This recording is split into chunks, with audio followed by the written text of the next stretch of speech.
Hey guys, this is Jay from Iron Health. I'm here to talk about some tightness in the low back. Now with the cold weather coming up, obviously working from home, and just because it's cold too, you might not feel as enthusiastic about going outside and exercising and moving. You're gonna get a little bit stiff, might get some tightness that might translate into pain.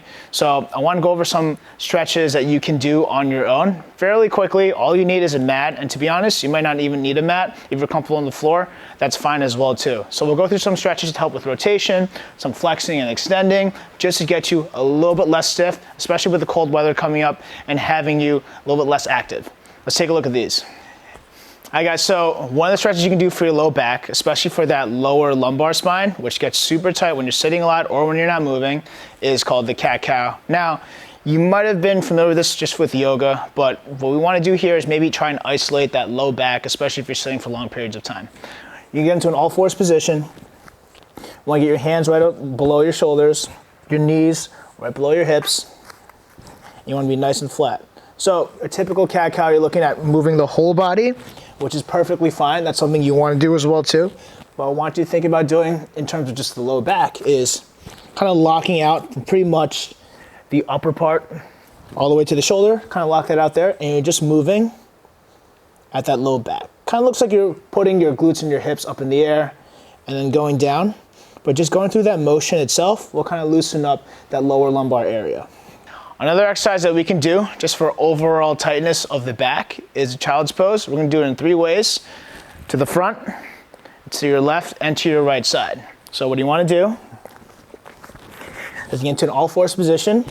You want your knees right below your hips. With your hands though, you want them a little bit farther up. And when we're doing this, what I like to do is arch your back, kind of pushing it downward, engaging that core. And when we hold that, just try and sit on your heels as you come down. When you come down as well too, try to tuck your chin down to your chest. You really get that full flexion of the spine. Then we can hold that for about like 30 seconds. Come right back up to the starting position. Now to get it more one-sided, let's start with maybe our right side. Put your hands almost towards the end of the mat on the right side, and you're doing the exact same thing. You're tucking your tailbone down, you're engaging that core, holding that tuck, and you're coming down for a little bit more of a bias stretch towards your left side.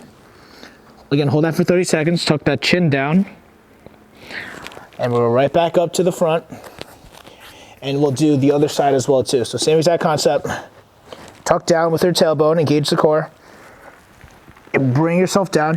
You're gonna feel a little bit more on that right side. Hold that for about 30 seconds, and then we'll come right back up to the front. Hey guys, I'm here to show you some rotational mobility, not just for the lower back, but for also the upper as well. If you're sitting for a long period of time, if you're working a lot, it's getting cold, you don't wanna move, this is a great thing to kind of do to get some mobility back. What you're gonna do is you're gonna roll onto your side. Doesn't matter because we're doing both sides. Bottom leg is going straight, top leg is gonna go and hook right onto the other side. Your bottom arm stays nice and straight. Top arm's in front of you. You're rotating, and you're not just moving your arm, you're also moving your torso back. Hold it for maybe a pause, bring it back in.